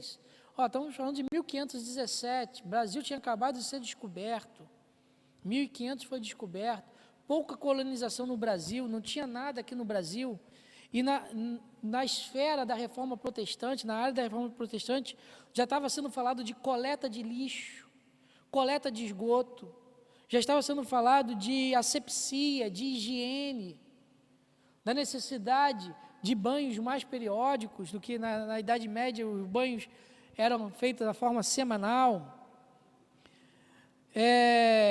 A ética protestante do trabalho, o trabalho, nós temos um grande livro de um filósofo, né, que eu esqueci o nome agora, A Ética Protestante e o Espírito Capitalista, Max Weber. A Ética Protestante e o Espírito Capitalista, Max Weber. E ele vai dizer que o espírito capitalista, ele foi inaugurado pela ética protestante em dizer que o trabalhador é digno do seu salário. É bênção que o homem acumule riquezas, que acumule ofertas do seu trabalho.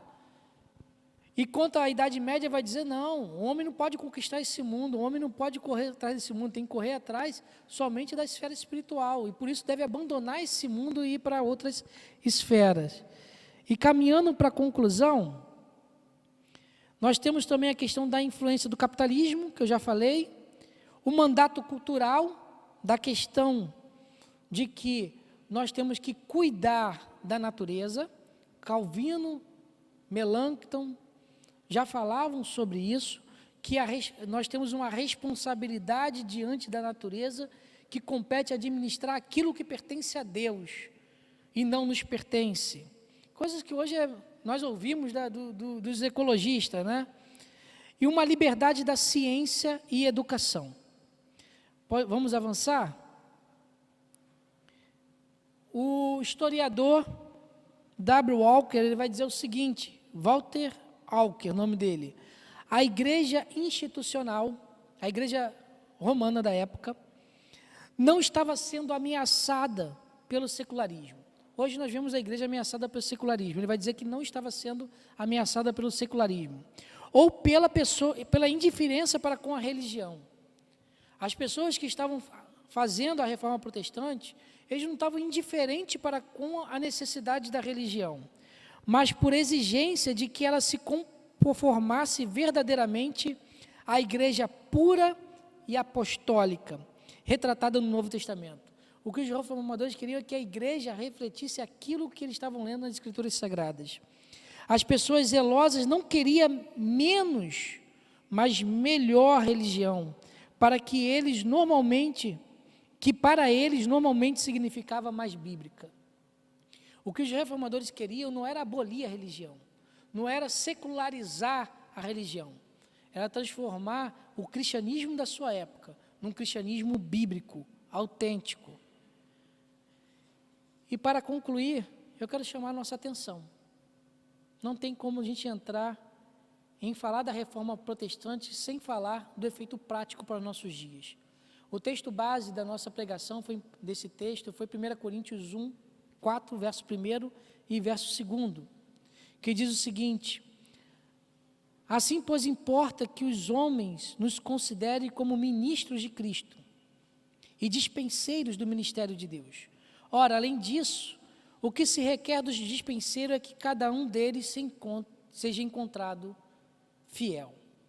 Paulo vai dizer que cada um daqueles que são dispenseiros de Cristo, que são salvos por Cristo, seja encontrado fiel. A reforma protestante produziu um forte impacto na sociedade da época deles. Homens comuns como Lutero, filhos de mineiro, de agricultor, Melanchthon, que a família também era pobre, Zwinglio, que morreu em batalha, eles fizeram a diferença para a época deles, fizeram a reforma. Eles deixaram um legado que faz hoje, 504 anos depois da reforma, a gente possa trazer a público e conversar sobre cada uma delas. 504 anos de lutas, de persistência, de um legado que é lembrado ano após ano. A pergunta que eu deixo para nós mesmos, para mim também, que estou aqui, é: qual é o impacto hoje da igreja brasileira em seu território? O que nós estamos impactando como igreja a nossa sociedade? Qual é o impacto da nossa igreja, Igreja Evangélica Congregacional de Lindo Parque, na sociedade à nossa volta? Qual o legado que nós estamos deixando? Qual é o nosso impacto individual? O que nós estamos fazendo para que o legado da Igreja de Cristo prospere? De repente você vai dizer: pastor, mas eu não posso fazer nada, eu sou tão pequeno. Nós somos pequenos, somos diminutos. Mas nós servimos um Deus que é um Deus grande. Nós servimos um Deus que é tremendo. Qual o legado que nós deixaremos para a próxima geração? Como que nós seremos lembrados? Nós lembramos de Abraão, nós lembramos de Isaac, nós lembramos de Jacó, nós lembramos de Paulo, nós lembramos de Pedro, nós lembramos de Lutero, de Calvino, de Melancton, de Martin Bucer, de Guilherme Farel, nós lembramos de John Knox, Jonathan Edwards, Charles Handel Spurgeon, nós lembramos de homens e mulheres também, nós lembramos de Maria, nós lembramos de Isabel, nós lembramos de Débora, nós lembramos de tantas pessoas que deixaram um legado para nós. Qual legado nós deixaremos para a próxima geração? Como que nós seremos lembrados? Lembramos que existe reis, na Crônicas de Reis, que diz lá o texto, lá no final depois que ele morre, e o seu nome nunca mais foi lembrado. Quando o rei de Israel morreu, o texto diz o seguinte: o seu nome nunca mais foi lembrado. Uma reforma da igreja, ela nunca é incompleta. A reforma, ela nunca para. Quando a igreja de Cristo veio para trazer a mensagem do mundo, ela não pode parar. O texto vai dizer o seguinte: requer dos seus despenseiros que cada um se ache fiel. Igreja, nós temos que ser achado fiel. E como nós estamos hoje? Como estão os nossos dons e talentos diante do Senhor? Que o Senhor nos chamou. Será que nós estamos nos conformando e falando o seguinte: não, eu não quero fazer mais nada. Tá bom, já deu, já me machuquei muito, já tenho muitas marcas que me entristeceram. Mas aqui nós vemos homens que deram a sua vida e morreram por causa disso. Foram excomungados, foram expulsos da sociedade, mas eles mantiveram fiéis como bons dispenseiros. Pode avançar? Reforma incompleta. O teólogo Sproul, R.C. Sproul, da nossa atualidade, ele morreu tem pouco tempo, diz o seguinte: nenhum esforço para ganhar pessoas para Cristo e sermos cativantes pode facilmente cair na armadilha de esvaziar o evangelho de conteúdo, ajustando aos nossos ouvintes e removendo a ofensa inerente ao evangelho. Nós não podemos esquecer que nós temos uma ofensa inerente ao evangelho. Nós somos pecadores. E nós não podemos diminuir isso. Nós temos que continuar pregando a mensagem. Pessoas precisam ser salvas. Nós precisamos todo dia ter a consciência do fim da nossa situação como pecadores. Nós somos pecadores e a cada dia necessitamos da glória de Deus em nossas vidas. Esse é o último slide. Uma igreja reformada, ela está sempre reformando. Esses homens passaram, nós não adoramos, não são santos para nós. Eles cumpriram o seu papel e são exemplos de que nós temos que seguir o mesmo caminho. Amém? Louvado o nome do Senhor. Dia da Reforma Protestante.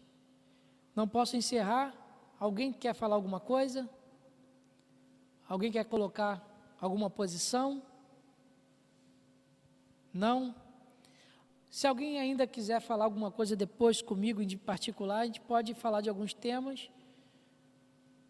E é muito bom saber que nós estamos hoje dando continuidade à história da igreja, não a história dos reformadores, mas a história da igreja, que é a história da igreja invisível, que um dia nós encontraremos com o nosso Salvador. Você que está em casa, fique com Deus. Nós vamos ficar de pé, vamos orar. Queria convidar o presbítero Ailson para fazer essa oração para terminar. Senhor Deus, nós te agradecemos, Senhor, por esses momentos que passamos aqui, Senhor Deus, aprendendo, Senhor Deus, mais, Senhor Deus, da Tua Palavra, Senhor Deus. Nós te agradecemos, Senhor Deus, pela vida do pastor Márcio, que trouxe esse estudo para nós, Senhor Deus, sobre a reforma, Senhor Deus. Senhor, que o Senhor possa, Senhor Deus, nós te agradecemos, Senhor Deus, pela vida dessas pessoas, Senhor Deus, do passado, Senhor, que lutaram tanto, Senhor Deus, para que hoje nós pudéssemos estar aqui, Senhor Deus, louvando e engrandecendo Teu santo nome, Senhor Deus. Mais uma vez, agradecemos por essas pessoas, Senhor Deus, pela vida ali do Lutero e tantos outros, Senhor Deus, que entregaram suas vidas, Senhor, literalmente, Senhor Deus, para o nosso bem, que nós pudéssemos estar aqui neste momento. Senhor, muito obrigado, Senhor Deus, pela nossa escola, por tudo que aconteceu aqui, que ouvimos, Senhor Deus, e participamos. Que o Senhor possa estar nos trazendo logo mais à Tua casa para dar continuidade, Senhor Deus, ao culto que prestamos a Ti, Senhor. Abençoa e nos guarda. É que nós te pedimos em nome de Jesus. Amém. Amém. Vou impetrar a bênção apostólica e logo mais às 18 horas estamos de volta. Que a graça do nosso Senhor Jesus Cristo, que o amor de Deus Pai Todo-Poderoso e as doces consolações do Espírito Santo seja com todo aquele que aguarda o retorno do nosso Salvador, a começar por essa igreja que está aqui em Lindo Parque e com os nossos irmãos que estão nas redes sociais, e para todo século e para todo sempre. Amém.